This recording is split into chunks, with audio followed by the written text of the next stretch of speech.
নমস্কার সবাইকে, আজকে তোমাদের জন্য নিয়ে চলে এসেছি খাসির তেলের বড়া রেসিপি। প্রথমে খাসির তেলটাকে ভালো করে ধুয়ে রেখে দিয়েছি। এরপরে এর উপরে দিয়ে দিলাম লবণ, হলুদ, কাঁচা লঙ্কা, সামান্য পেঁয়াজ বাটা, সামান্য রসুন বাটা দিয়ে ভালো করে মেখে কিছুক্ষণের জন্য ঢেকে রাখবো। ঢাকনা উঠিয়ে এর মধ্যে দিয়ে দিব চাল বাটা।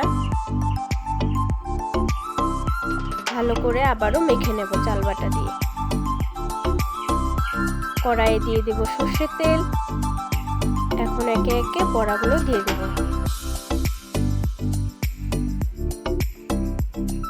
দেখো কিভাবে দিয়ে দিচ্ছি, তোমরাও এইভাবে দিয়ে নেবে।